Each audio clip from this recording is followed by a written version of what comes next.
Buenos días o buenas tardes a todos los que nos escuchan, a todas las que nos escuchan en redes sociales. Bienvenidos a un programa más que tenemos para ustedes, un libro en la vida de las personas que nos acompañan el día de hoy.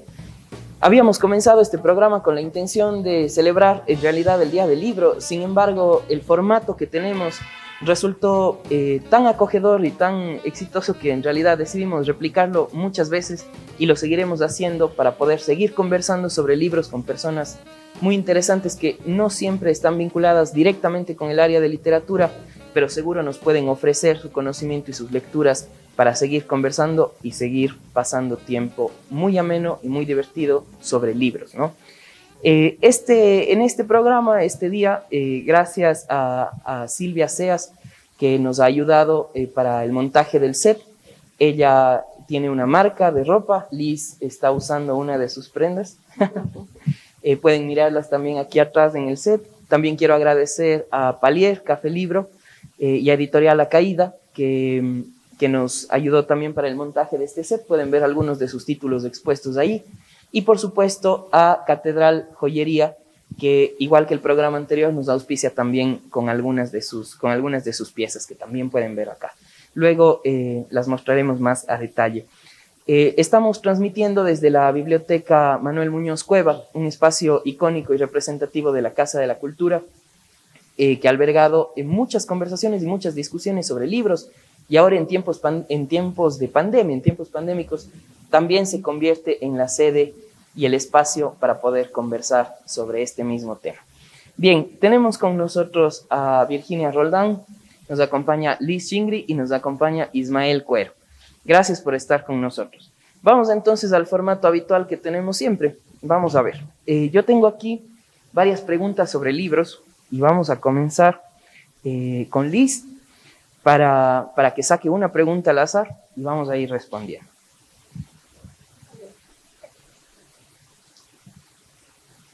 A ver, Liz, ¿cuál te tocó? ¿Qué libro está en tu velador? Bueno, el libro que está en mi velador ahorita es el libro de los abrazos de Eduardo Galeano. Yo sé que sonará un poquito cliché, pero en realidad en esta época es muy iluminador leerle a Eduardo Galeano y leer como sus crónicas de vida y sus crónicas afectivas sobre lo que pasa en América Latina y sobre cómo él leía también el mundo. Yo me acuerdo de Eduardo Galeano, que me enteré de que se murió cuando me iba en bus a la U. Y fue súper triste. Y toda su vida quise libros hasta que el otro día entré a una librería y se me apareció así. Dije, vamos. Entonces me acompaña en el velador en todos estos 2 meses ya.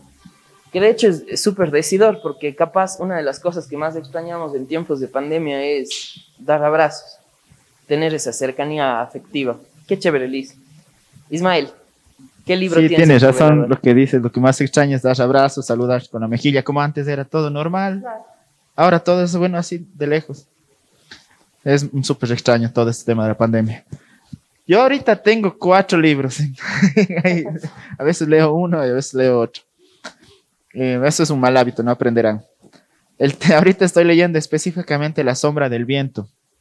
No me acuerdo cuál es el autor, pero va de una trama en donde tienes miedo, en donde te llama, donde te imaginas, y completamente es sobre cómo la persona se siente cuando lee en La sombra del viento. Él encuentra un libro en el cementerio de los libros olvidados, y en donde este libro a él le trae angustias. Después le persigue a un loco que intenta robarse los libros de ese autor y terminar con sus libros, y supuestamente Es un libro de terror. es un Es libro de metafórico. todo.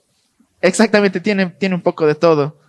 Y resulta que esta persona que quiere terminar con este libro es el diablo dentro de la obra de Julián Carax, se llama el protagonista principal, que es un libro bastante bueno que me está impresionando demasiado, y cada vez que leo me meto más en la trama y cada vez es más intrigante. Y ese es el que principal está. También están otros de Stephen King, pero esos son solo historias que se leen cuando O sea, puro terror quiero en tu dormir. velador, qué miedo.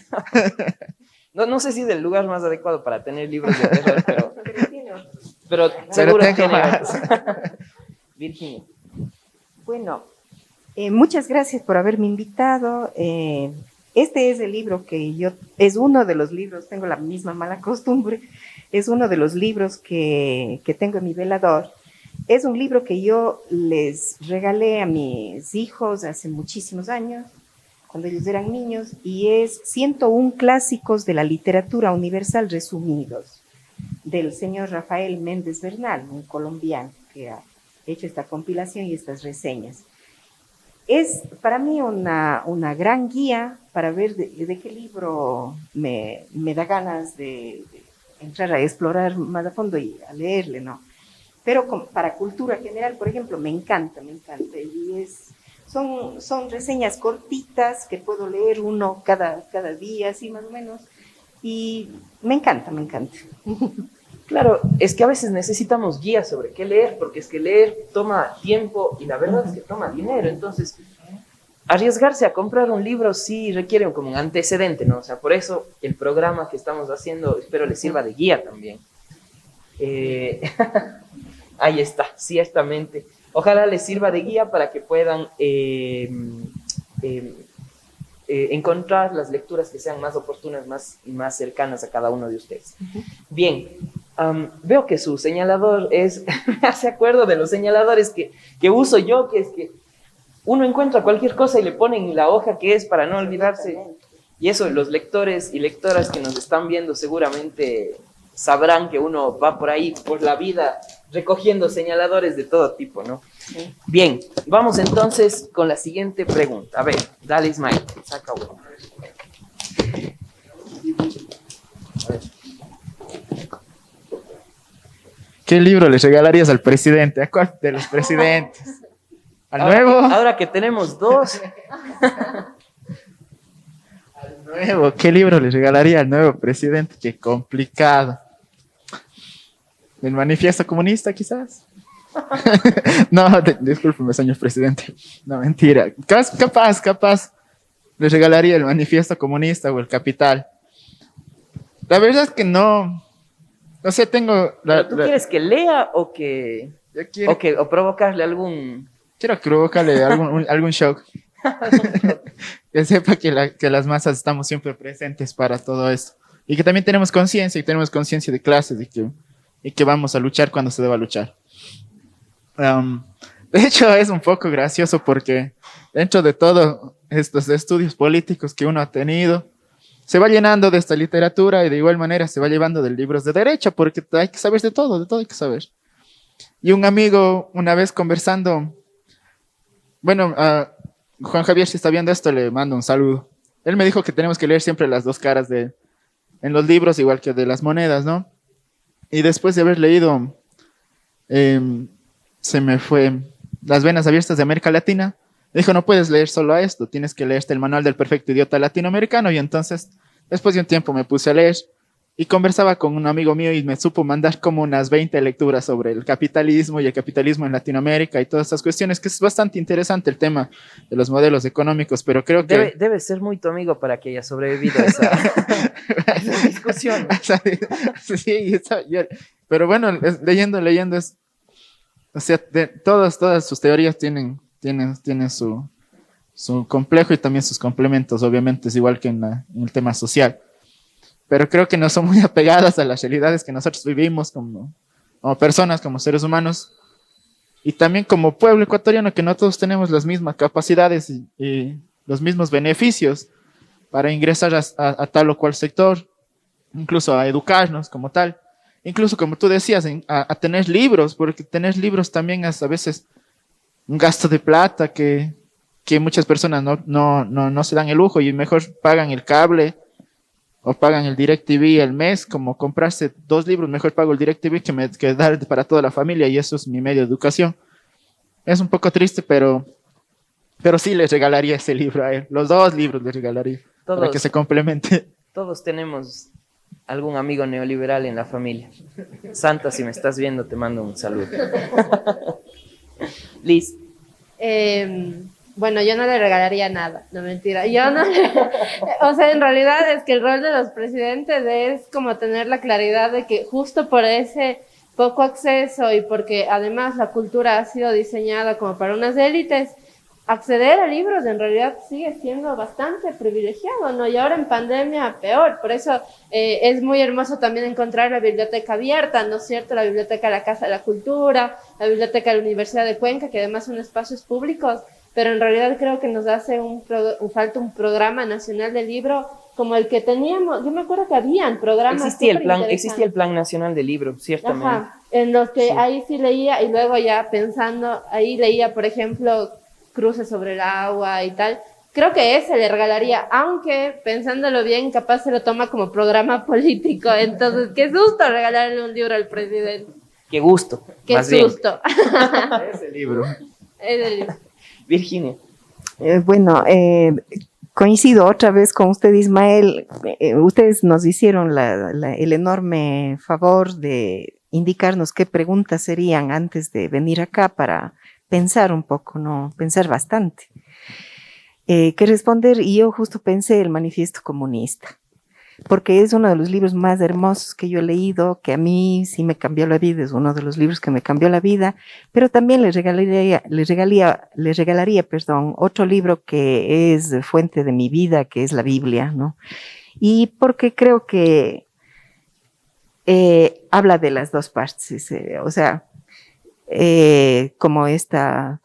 darle la moneda con dos caras. Está bien, y sobre todo tomando en cuenta que el presidente Lasso, por quien yo definitivamente no voté, sí, dejar claro, sí, yo voté por Arauz, porque yo soy de esa línea. Pero yo creo que sí tiene una fuente de sustento moral, de todas maneras, que es el cristianismo, que comparto yo con él, que es lo más importante. Entonces, el mejor libro que le podría regalar es la Biblia. Claro, y muchas veces, a veces tenemos prejuicios sobre los libros, ¿no? Capaz, indagando en la Biblia y indagando en el Manifiesto Comunista o en el Capital, encontramos puntos de convergencia que no los mirábamos antes. Entonces, la invitación a los lectores también a revisar clásicos, muy clásicos. A mí me parece muy interesante pensar en la Biblia no solamente como un libro religioso, sino además como una obra literaria que tiene mucha tela que cortar también. Bien, vamos con una tercera pregunta. A ver, mi estimada Virginia.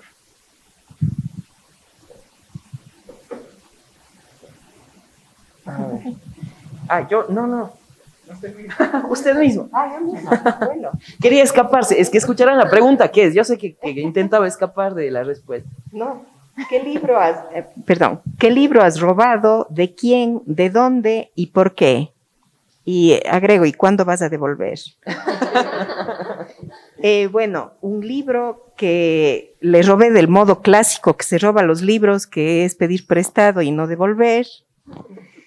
Este libro del que quiero hablarles ahora, porque no es el único, no es el único, se llama El erotismo, de Georges Bataille.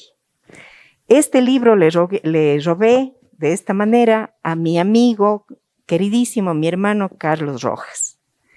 Le tengo todavía ese libro, pero voy a sacarle ahora fotocopias y a devolverle, porque creo que le he hecho un gran perjuicio al robarle ese maravilloso libro, que ha sido uno de los más importantes en mi vida. ¿Por qué? Este libro, El erotismo, en su pasta, no lo encontré a tiempo, por eso no traje en mi mochila para mostrarles. El erotismo tiene en su pasta una imagen de una, creo que es de la Virgen María o de María Magdalena, algo así, pero es como santa, ¿no? O sea, es una estatua, es una estatua mística. Y justo como la contraparte del erotismo, del tema, y yo, por eso mismo me llamó la atención, siempre he sido yo creyente cristiana y todo eso, entonces me llamó la atención la imagen, y cuando leí, es la mejor explicación vivencial, creo yo, porque Bataille fue una persona muy mística, siempre del un lado y del otro lado, ¿no? así hacia Dios y hacia el demonio, o sea, místico a ambos lados. Y en ese libro encontré yo la mejor explicación que he encontrado hasta ahora del misticismo como una relación erótica con Dios, con lo sagrado. Entonces, Carlos, te voy a devolver el libro y agradeciente enormemente, y voy a devolver el resto de libros que tengo robados a sus respectivos dueños. Estas preguntas han sido reveladoras. Mucho. Ciertamente, justo en la conversación anterior que tuvimos salió este tema del erotismo y lo místico como una sola cosa, ¿no? Y veíamos que esto, es decir, yo no tenía en mente este libro de George Bataille, pero pensaba mucho en la poesía de Sor Juana y en el análisis que hace Octavio Paz luego, que recomendadísimo también para las lectores que nos siguen. Revisen estos dos autores y ahora estos tres autores que se suman sobre esta temática, ¿no? Liz. Bueno, yo también empezaré pidiendo disculpas, no mentira.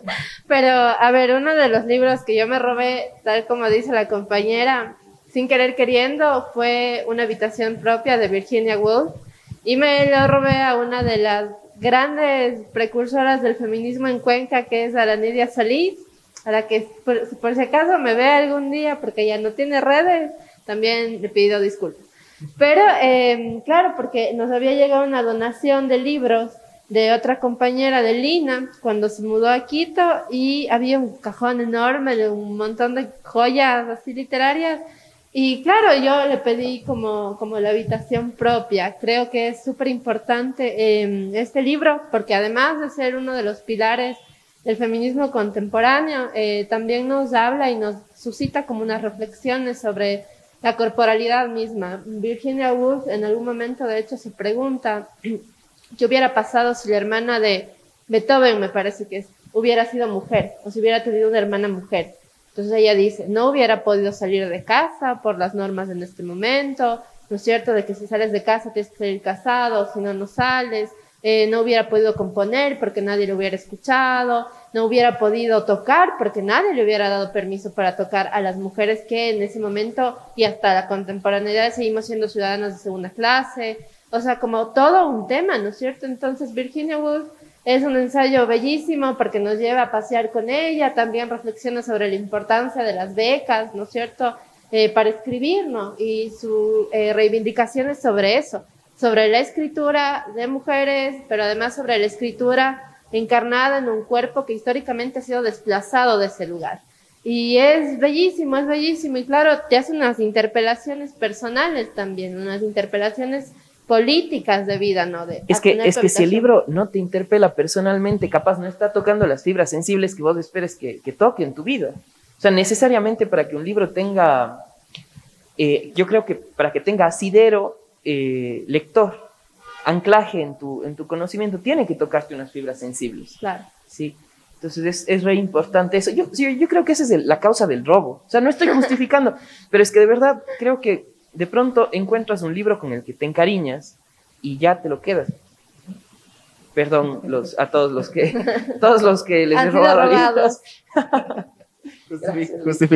Justificando los robos de libros. Dale, Ismael. Confiesa. Yo ya les había comentado. Este libro, yo, igual como se roban los libros, les pido prestado. Le robé este libro a mi amigo Josué Atiencia. Él estudiaba literatura en la Universidad de Cuenca. Una persona con un sentido del humor bastante agradable. Y justo tenía un libro para hacer humor, que se llama La fructífera vida literaria de Eutelio Arias, de un profesor de la Universidad de la SOAI. Yo soy un poco pésimo para los nombres, entonces mil disculpas. Pero este libro trata de cómo hacer humor, desde lo cotidiano, porque él dice humor no es hacerte un chiste a la gente, sino escribir humor es un arte mucho más grande que solo hacerle reír a alguien o un chiste de Pepito, sino tiene que ser agradable, que la gente sepa que desde la cotidianidad, desde la persona que se tropieza en la calle, es gracioso, o sea, digamos que quieran o no, pero es gracioso que alguien se tropiece, y es mucho más gracioso cuando el hermano de uno se tropieza en la calle. Y entonces es distintas formas de hacer humor. Para mí me parece más gracioso cuando mi ñaño se tropieza que cuando una otra persona se tropieza, obviamente. Pero desde esos puntos se va tomando, y hay Ya una vas frase. ganándote 3 enemigos en una sola Y entrevista. ahí, no, y ahí viene una frase del humor de los exnovios también.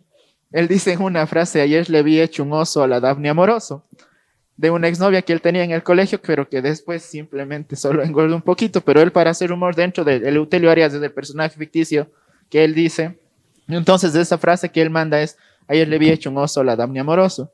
Y me ha pasado que también, hablando de exnovias, siempre termina en mal punto a veces uno, depende cómo se termine, obviamente, pero desde esos puntos se va haciendo humor. Y de ahí creo también ciertas lecturas que están en el preludio para la destrucción, no sé si les pasé, pero ciertas lecturas en donde yo voy tomando la forma de hacer humor que va a la larga. Y este libro lo leo primero, lo leo después cuando mi mami está en el hospital. Creo esta obra también aparte que se llama Cuarto Piso, no basándome en este humor como de este libro, sino de cómo, de dónde ver el amor que están haciendo de alguien cuando le ves enfermo, que no es humorístico, pero es una forma de escribir. Y entonces iba haciendo las bases para escribir El Cuarto Piso. Fue este libro que lo leí en un mes mientras mi mamá estaba en el hospital. Y después lo vuelvo a leer y lo tengo siempre. Y un rato de esos le dije a mi amigo José: oye, no te voy a devolver jamás el libro, porque siempre me decía: devuélveme, devuélveme, vos tienes ese libro. Y un día necesitaba una corbata y entonces le dije: verás, te voy a dar una corbata y no te voy a dar el libro. Y así que hicimos cambio la corbata por el libro. Y esa es la historia de ese libro. Si te aceptó la corbata, seguro ese libro está en Es que mejores creo, manos. es que nos íbamos de una farra y entonces él necesitaba de ley la corbata. Y ya, le tocó. No es sé que si quería, no pero sé le si es tocó. robo, secuestro. Sabiendo que usted le podía prestar a su vez algún otro rato. Claro, yo le iba a devolver el libro, pero ya me enamoré de ese libro y ya nunca más volvió. Vamos con otra ronda. A ver, dale, Liz.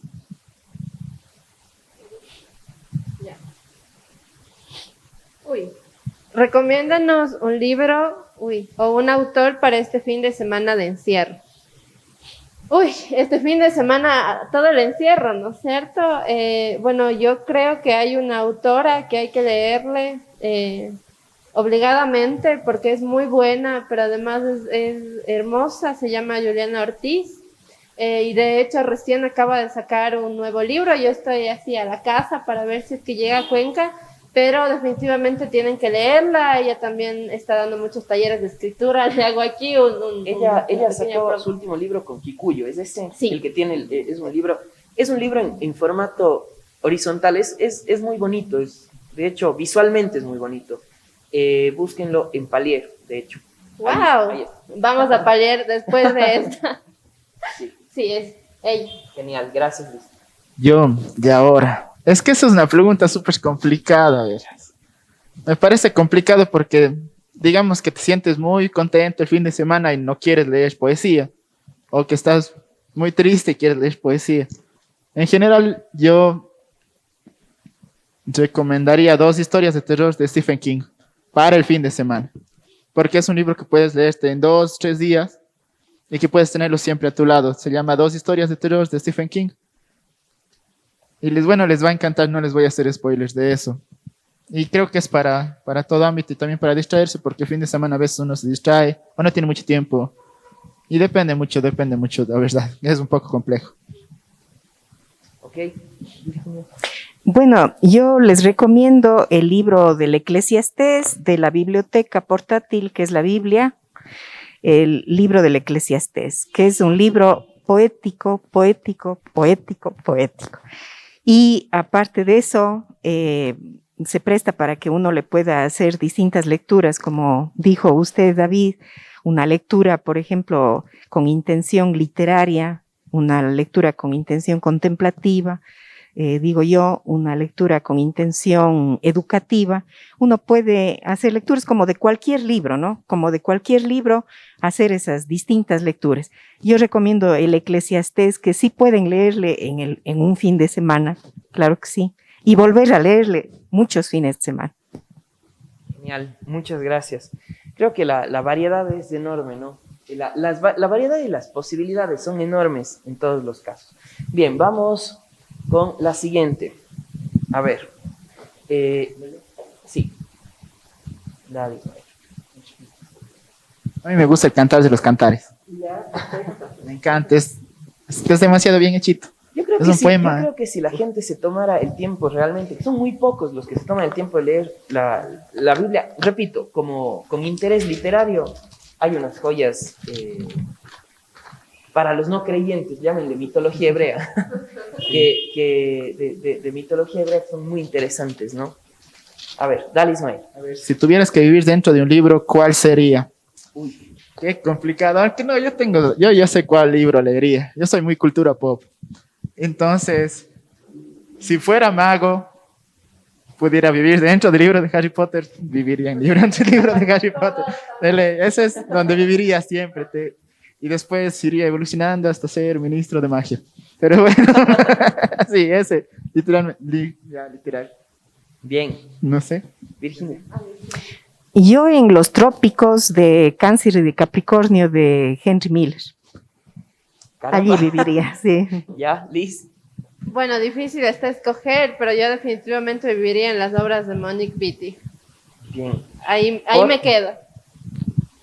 Léela y lo descubrirás. Ah. No, es que no le he leído. Bueno, Monique Wittig, de hecho, es una autora lesbiana muy hermosa que buscaba romper también con la ortodoxia del lenguaje y que, de hecho, nos la dio a leer un profesor muy querido que se llama Diego Falconi. Entonces, leerle a ella es ir muy despacio, pero además unos recorridos, como decía Virginia, eróticos, pero además políticos muy, muy hermosos. Tiene unos pasajes muy bellos y te puedes quedar ahí mucho tiempo. Yo me quedaría toda la vida si pudiera hacer esa magia, claro está.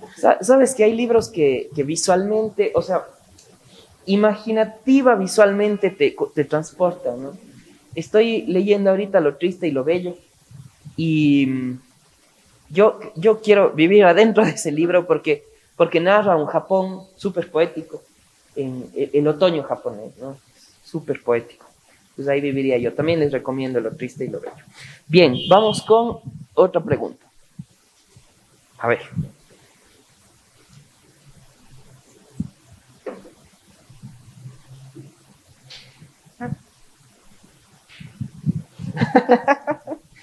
Los rollos son lindos. Pero incómodo. Vamos. ¿Existe alguna frase de algún libro que se te haya quedado para siempre? Sí. Pero no soy buena recordando exactamente, así es que les voy a pedir permiso para leerles exactamente la frase, ¿no? Por supuesto. Me recuerda, Virginia, a mí, yo tengo el hábito de tener marcadores, estos marcadores de plástico que se pegan en los libros. Ya. Entonces mis libros son repletos de esos marcadores porque es que luego no me acuerdo. Pero parecen guías telefónicas. Será de tomar una foto para difundir. Sí. Lindo, sí, son hermosos. Todo marcador. Incluso los papelitos que vienen en los remedios.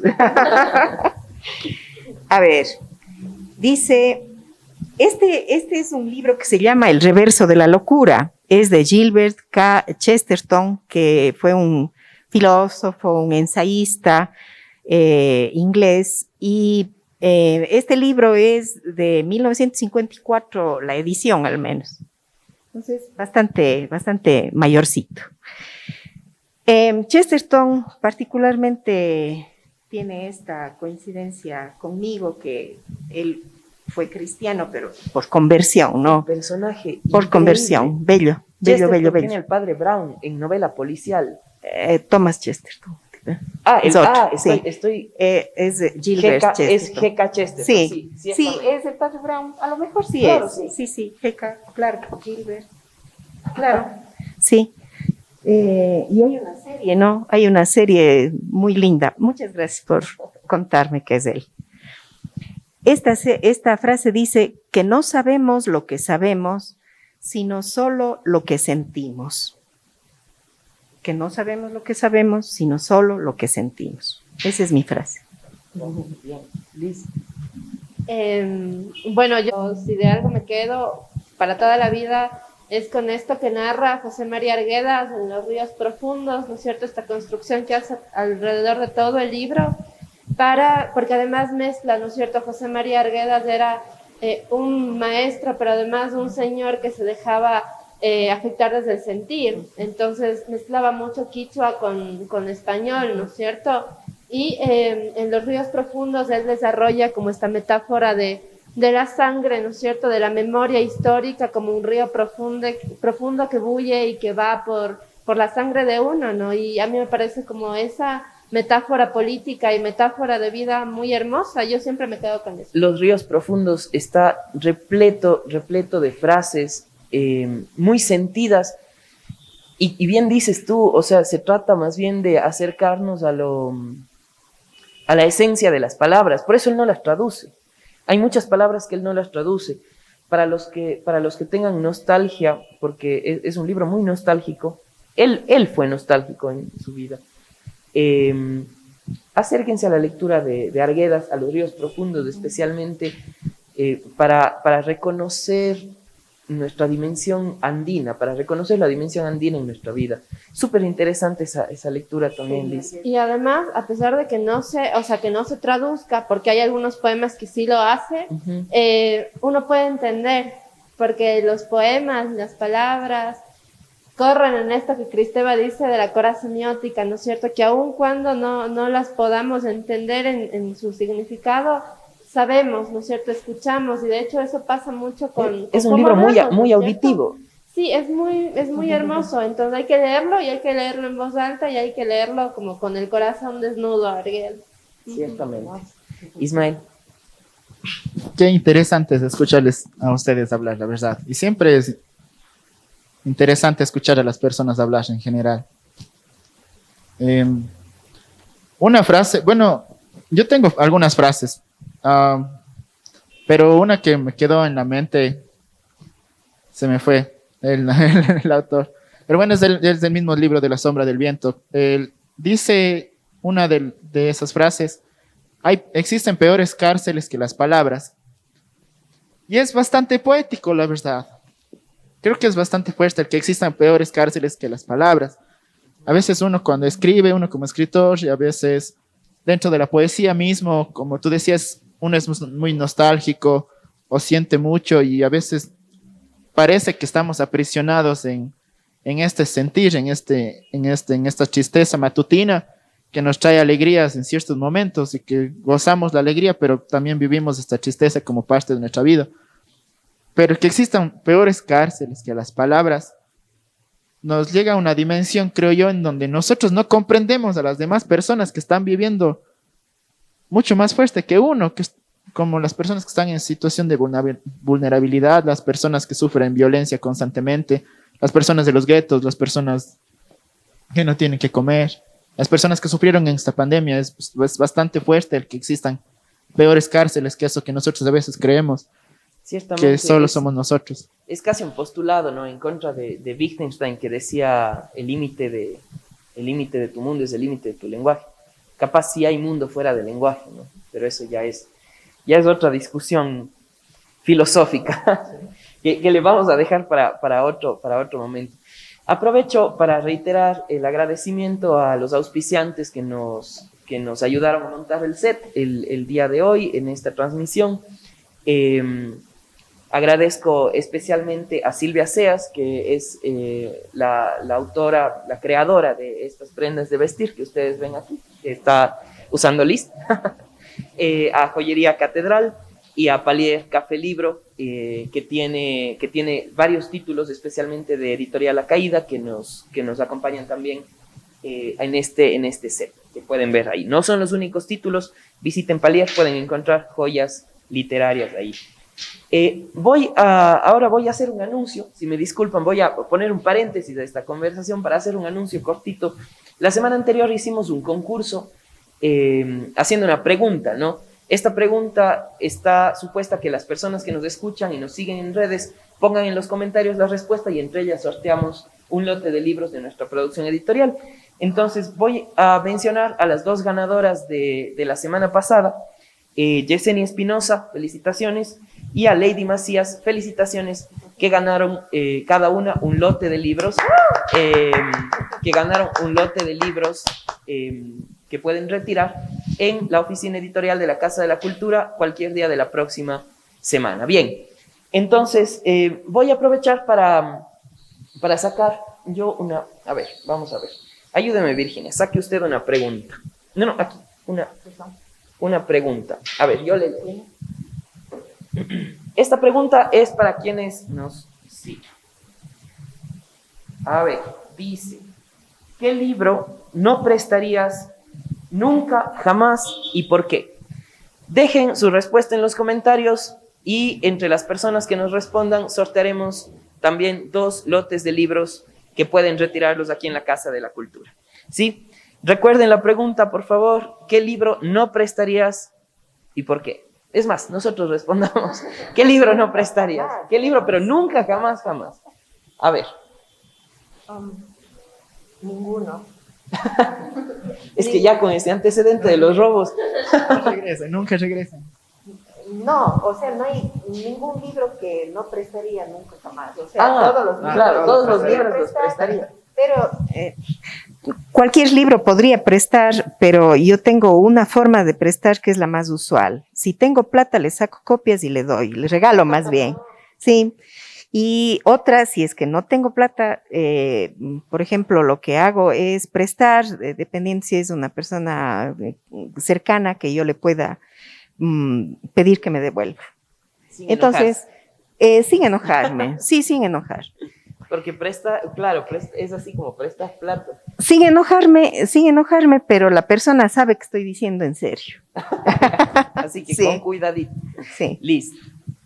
Bueno, el libro que no prestaría, que tengo como en mi pequeña biblioteca, es Alicia en el País de las Maravillas. Y no la prestaría porque es una edición, una muy viejita, y 2, que tiene una dedicatoria de una amiga literata, filóloga, que también es cuentista, Jennifer Monsalve, que cuando estaba en Ecuador me sabía leer muchos cuentitos. Entonces, si lee esto, es así como mi recordatorio de ella. Creo que ese sería el libro que no prestaría así. Genial. Qué chévere ese libro.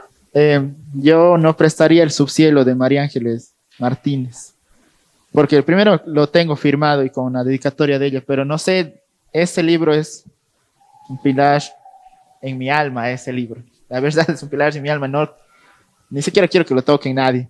Y entonces lo tengo ahí guardado y cada vez que lo abro es distinto y cada vez suena distinto y cada vez hay otra palabra que es distinta y entonces nunca lo prestaría, como digo, primero porque está firmado por ella y dedicado y porque lo encontré una vez vagando botado en una caja entera de libros botados, entonces es una joya que me encontré en la vida y que no se va a ir. Ahí hay un valor sentimental, uno no presta los libros a los que tiene así como un apego. Yo les comentaba igual en otro conversatorio, el cariño que le tengo a un libro que me regalaron mis estudiantes, es el diario del Che en Bolivia. Me decían mis estudiantes que yo les quería convertir al comunismo. O sea, tal vez, no lo niego, pero tuvieron el acierto de regalarme un libro que ya era muy querido para mí, pero que además tiene las firmas de todos ellos, ¿no? Entonces, igual si me están viendo, saludísimos a todos. Bien, a ver, vamos, una más. Dale, Liz.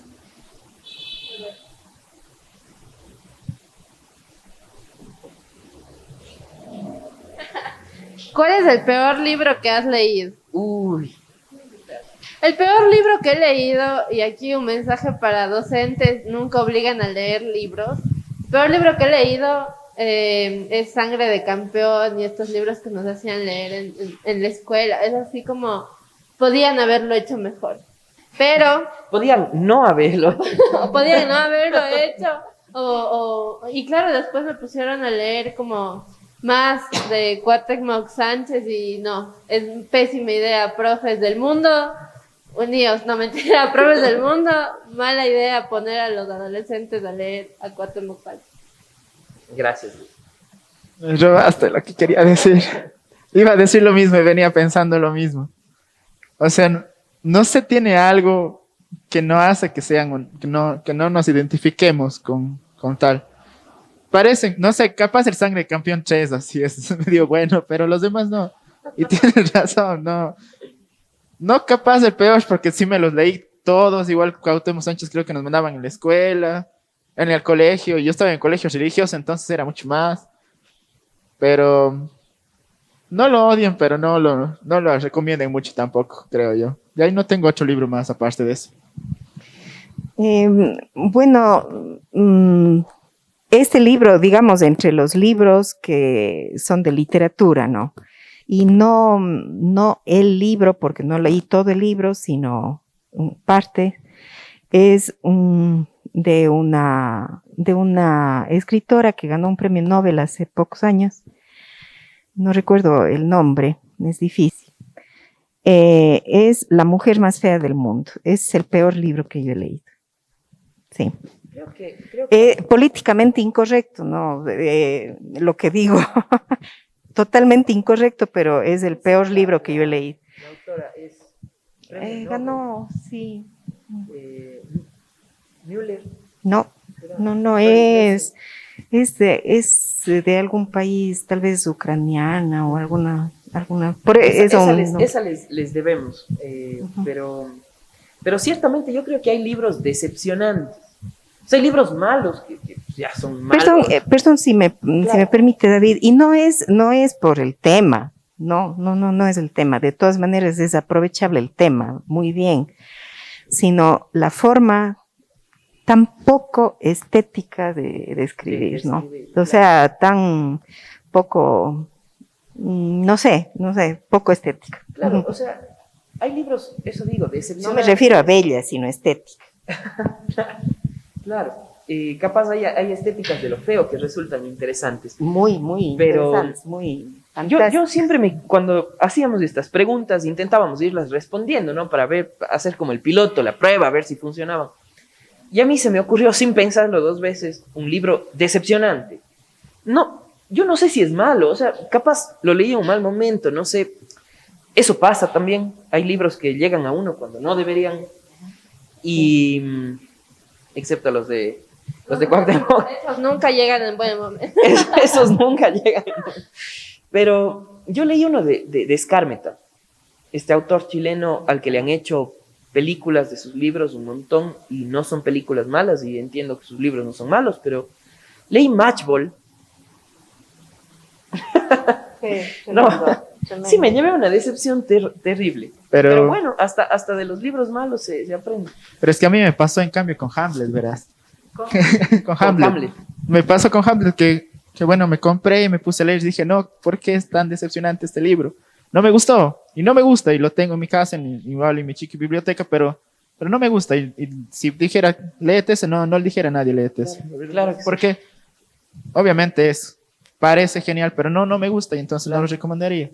Igual y hay que hacer ahí toda una crítica al mundo que nos clasifica la literatura bella de la literatura Sí, fatal. pues. Porque en general, viste, estamos como muy acostumbradas a seguir como lo que nos dicen las voces autorizadas de cuando hay literatura hermosa que te toca, que te transforma y que no necesariamente es aquello que nos han dicho que es bello también. Entonces, creo que ahí vale como una crítica súper fuerte. O sea, esa es la crítica que hay que hacer permanentemente al canon, ¿no? Y no solamente, o sea, la crítica no tiene que venir necesariamente de los críticos. O sea, los lectores estamos autorizados a hacer nuestras microcríticas y abandonar el libro que nos dé la gana. Es casi un derecho. Una réplica. Yo sí distingo personalmente tengo una distinción entre estético y bello, ¿no? Entonces, por eso cuando yo me refiero a este libro, que a mí me parece que es el peor libro que he leído, fragmentariamente, es porque estéticamente no es un logro, sino es una complacencia política a la ideología de moda, ¿no? Entonces no. Y no porque ideológicamente ya esté predispuesta, sino porque se constata allí, o sea, está allí una cosa que es como... no es un logro estético. Puede ser un logro político, pero no estético. Yo tengo, déjame el último. Yo creo que parecería que existen libros que no tienen alma. Porque los libros tienen alma. O sea, uno siente a veces más, mucho más en la poesía, pero también depende de la poesía del estado de la persona, de cómo estás leyendo, en qué estado te encuentras. Pero muchos libros tienen alma bastante grande. Yo una vez encontré un libro que incluso lo tengo pegado porque era un desastre, lo encontré botado, me encontré en $1 ese libro. Se llama La ciudad de los muertos. Adopta un libro. Claro, adopta un libro. Sí. Entonces, y esa ciudad de los muertos comenzaba como, es una novela policíaca de un médico forense, pero en cambio tú vas descubriendo el alma del libro como tal. Sabes que la persona que hizo estuvo emocionado, estaba metido en esto, pero hay libros que son estéticamente bellos, que manejan un lenguaje súper correcto, que son impresionantes en su manera literaria de estar estructurados, pero que no tienen alma, que no tienen ese no sé qué que hace que nos atraiga, creería yo. Sí, yo creo que ahí hay un ejercicio que les encargamos a las personas que nos siguen, a las lectoras, a los lectores que nos siguen. Creo que es importante que se vayan haciendo así como el checklist de qué me falta por leer y decidan si esos libros, esa literatura llega en el momento oportuno en sus vidas, ¿no? Es una buena cosa. A ver, vamos. ¿En quién me queda, Ismael? Te tocaba, ¿no es cierto? Ya. Dale.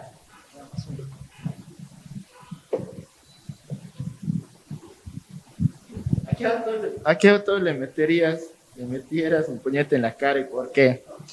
Sacas una lista gigante. Procuremos que esté muerto el autor. Shakespeare. No, mentira. Por mostrarme Hamlet. No, a ver, ¿a quién le metería un puñete en la cara? No sé, la verdad. Capaz al Pedrito Gil. Pedrito Gil, le adoro al Pedrito Gil. No le conozco, pero conozco su literatura. Cuando encontré 17 puñaladas no son nada, creo que fue como un cambio radical en lo que yo creía, lo que tenía que ser la poesía. Pero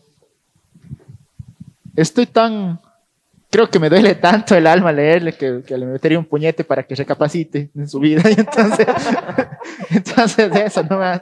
Pedrito Gil, muchas gracias por la literatura que ha apostado al Ecuador. Con todo el cariño. Con todo el cariño te metería un puñete.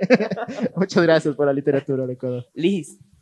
Bueno, yo no con todo el cariño, y de hecho esta es una continuidad de una discusión que tuvimos con mis compas de clase, así que si me están viendo me entenderán mucho. Pero a quien le metería un puñete en la cara y hasta dos es a Vargas Llosa. No está muerto, pero... O sea, Pero entre estos conversatorios ya tiene tres puntos Vargas Llosa, ¿verdad? Gracias, amigues. O sea, es que es impresionante, digamos, claro, más allá de su trabajo literario, todo el capital político y simbólico que ha puesto a favor de dictaduras, a favor de represiones. Ahorita nuestras compañeras en el Perú nos contaban que apoya a la candidatura de Keiko Fujimori. O sea, hay unas cuestiones bien complejas que, claro, tú dirías en esta polémica de hay que separar al autor de la obra y no sé qué.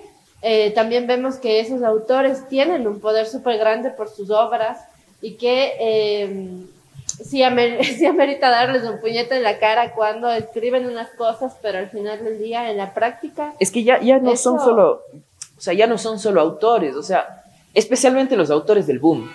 O sea, yo creo que Vargas Llosa será recordado en la historia por ser el Judas de los autores del boom. Te juro. Entonces sí se merece. Yo secundo tu moción. Virgin. Yo a nadie, y es porque he hecho bastante trabajo para superar mi propia violencia. Entonces, ciertamente, aunque resulte chistoso, inapropiado incluso para esta reunión, ¿no? O sea, nadie es porque algo he superado eso. Pero sí quiero hacer una reflexión sobre el hecho de separar el autor de su obra. Yo creo que es una obligación separar el autor de su obra, porque si no nos quedaríamos sin un solo autor. ¿No? Y sin una sola persona, porque en todos nosotros, como cristiana que soy, o sea, y ahora que estoy metida más entregada al cristianismo, practicante, con defectos y todo, peor todavía. O sea, no hay una sola persona que debería tener el mérito de ser justificado como buena persona, porque todos somos estas dos cosas, ¿no? O sea, es como Georges Bataille, el místico más místico que yo he encontrado con Dios y el místico más místico con el demonio, ¿no? O sea, y me parece que es una cosa que me duele a mí muchísimo, muchísimo esta censura, la política, la ideología de la cancelación y todo eso, ¿no? Por ejemplo, hace poco tiempo publican un testimonio a los miles de años, ¿no es cierto?, de un señor, Guy, algún apellido francés, que daba el testimonio contra Foucault por pederasta. Sí, o sea, pederasta, sí. Yo puedo estar de acuerdo o justificarle, decir, no eran mucho. Por supuesto que no. Pero los libros de Foucault, o sea, son una cosa que todo el mundo debería leer. O sea, todo el mundo. Y no solo eso, que todo el mundo, sino las mismas personas que estamos defendiendo la diversidad en todas sus formas, ¿no? Sexual, étnica, todo. Nos hemos nutrido de Foucault, ¿no? Entonces, creo que sería un perjuicio increíble si comenzamos a censurar al autor y dejar de leer las obras. No, ha habido esta reflexión, por suerte, con varios autores, por ejemplo, con Heidegger, ¿no? Con Nietzsche, etc. Pero si dejamos de leer a Heidegger y a Nietzsche, o sea, por favor. Y sí podrían, a Freud incluso, ¿no? Pero si dejamos de leer, bueno, sí, a lo mejor sí podemos dejar, porque ellos ya forman parte de nuestra vida. Ya no es necesario ni leerles porque ya nos constituyen, ¿no? Pero no como censura. O sea, a mí me parece re interesante cómo por esta beta de discusión podemos irnos eternamente, porque sí, es muy interesante. Yo creo que la voy a saldar con este ejemplo. La semana pasada en el conversatorio, yo decía a mi mamá, le regalaría El sueño del Celta. Es uno de los libros más recientes y más amables, ¿sí? Menos cercanos al momento del boom de Vargas Llosa, ¿no? Igual le metería un puñete. Yo igual le metería un puñete, pero de verdad que igual me leo El sueño del Celta 1000 veces y me sigue tocando. Creo que esta discusión la deberíamos tener, creo que es obligatorio tenerla, ¿no? Y los lectores deberían hacer este ejercicio de reflexión. Qué bueno que a las que nos siguen, a los que nos siguen en redes, pues puedan tomar esta conversación como punto de partida. Hagamos una última ronda y cerramos. Aquí, sí, Virginia, vamos.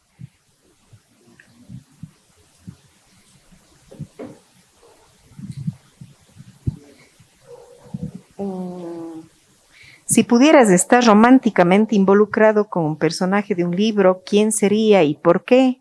Con nadie. ¿Con nadie? Con nadie. ¿Ningún personaje? Ninguno. Está bien. ¿Por qué? Porque decía también. Porque mi corazoncito ya tiene dueño. Mi humilde corazón, pero tiene un solo dueño ya. Muy bien. Ismael. Oh, qué complejo esa pregunta. Y ahora, ¿de cualquier libro, de cualquier generación? De cualquier libro, de cualquier generación. No sé. No sé, me va a hablar, pero... Me van a hablar. Me van a pegar. No sé, tengo algo en el pensamiento diría que con María Magdalena de la Biblia. No sé por qué. Me parece súper interesante cómo le relata. No, sí, yo como religioso como tal, No soy. Me encantan las religiones, me encanta leerlas, leí toda la Biblia, también el Corán, que es bastante interesante todas las perspectivas que tiene de Dios. Creo que una búsqueda espiritual todos tenemos que hacerlas, no solo negar que no creemos o tal, porque bueno, depende de las necesidades, eso sí, siempre depende de las necesidades, de cómo uno se percibe a sí mismo en el espíritu y alma y cuerpo y mente. Pero entonces sí, pero con ello. Bien. Y también le daría un puñete a Lenin Moreno. Ahorita Lenin Moreno. Para Espérate, él terminar. es autor, déjame pensar. Aprovechando. Aprovechando la oportunidad. Autor de esas masacres de octubre. Pero bueno, me sumo Liz. a darle un puñete a Lenin Moreno. Por dos, y creo que medio Ecuador, aunque él diga que tienen popularidad. No sé, a mí también se me hace conflictuada un poco esa pregunta, pero porque hay como unas construcciones de personaje bien interesantes, ¿no? Entonces, no sé si quisiera establecer una relación romántica con alguno, pero sí que hay como que hacer unas reflexiones bien importantes porque nos plantean otras formas de vínculos y de relacionarte también. Y para eso sirve la literatura, al final, para mirar que hay otros horizontes posibles de relación. Entonces, no sé, quizás vivir en las relaciones que proponía Wittig, o sea, así. Uh-huh. Sí, yo me quedé pensando un montón en esta pregunta y me di cuenta que la respuesta la tenía clarísima y es a propósito de este conversatorio. Yo definitivamente estaría románticamente con Sherezade de Las Mil y Una Noches. O sea, que me cuenten cuentitos todas las noches, pues como dices vos. Pero es que eso Es otra cosa. Es lo más romántico que se me ocurre, de hecho. Entonces, sí, pues. es que la construcción de ese personaje es demasiado interesante. O sea, ella evitando Es la solo construcción morir del narrador. y haciendo todas estas cuestiones, hacer la mujer perfecta para un hombre tan déspota, en esas cuestiones. Pero eso te digo, es la construcción ¿Qué? del narrador. ¿Sí? Es literariamente entender todos los cuentos de Las Mil y Una Noches, es entender una voz de una narradora, en este caso, que va construyendo su personalidad, su ser como personaje, casi que en los intersticios en los que se escucha su propia voz y no en el pleno directo de la narración, ¿no? Eso me parece fantástico. Y nada, creo que con esta pregunta podemos cerrar. De las preguntas que yo les mandé, ¿hay alguna que hubiesen querido responder y que no salió en sorteo? Yo no me acuerdo algo, pero sí una recomendación, y es que podamos leer también los ensayos de Audre Lorde, porque a mí creo que era una pregunta así como ¿qué autor o autora te salvó en un momento crucial? Claro, y yo creo que ella es así crucial. Yo la leí ahora en pandemia y hace, de hecho, una reflexión sobre los usos del erótico en las mujeres y lo diferencia, o sea, tiene unas diferencias políticas con el tema de la pornografía, por ejemplo, pero además tiene como unas reflexiones bien interesantes sobre la potencia y el saber que no se divorcian del sentir y del cuerpo. Entonces creo que eso nos puede salvar muchísimo la vida y el trabajo en cualquier área que estemos, ¿no es cierto? Y también la práctica o las prácticas que tenemos en el día a día en donde surge también el sentido que le damos al mundo. Entonces mi recomendación es que por favor podamos leer a más Audre Lorde. Genial, gracias Liz. Les vamos a dejar en el texto que acompaña esta transmisión, les vamos a dejar los autores y los títulos para que puedan revisarlos. Eso fue un pedido de las personas que nos escuchaban en los conversatorios anteriores. Decían, bueno, a veces se me va el nombre y quisiera tenerlo por ahí. Entonces, eso. ¿Alguna otra recomendación? Yo quisiera que nos recomienden algún libro. Una recomendación, perdón. A ver, una recomendación serían los textos sobre el feminismo dialógico que viene de España, que de verdad salvan bastante. Cuando nosotros, a la época en la que estamos, y tenemos que conocer, también tenemos que ser recíprocos con todas las cuestiones que van pasando, pero sí una de esas. Y también recomendaría It de Stephen King. Creo que Stephen King es un gran autor, me encanta. Y cómo es de complejo el libro de It de Stephen King, cómo narra los hechos, cómo trabaja sus personajes. Bien, una vez más, y para cerrar este espacio, les agradezco la presencia de Liz, de Virginia, de Ismael. Muchas gracias por acompañarnos. Creo que las personas que nos siguen en redes también estarán contentas de haber compartido este espacio con nosotros. Agradezco una vez más a Silvia Seas, que es diseñadora textil y nos ayudó para el montaje de este set, a Catedral Joyería y a Palier Café Libro, en donde pueden encontrar, de hecho, los libros de Lebrero. Estamos transmitiendo desde la Biblioteca Manuel Muñoz Cueva. Un abrazo a la distancia a todas y a todos. Muchas gracias por acompañarnos hoy. Muchas gracias. Muchas gracias, David. Muchas gracias. Casa de la Cultura. Ismael, ¿Pueden? Liz, David, ¿Podemos despedir? a todos.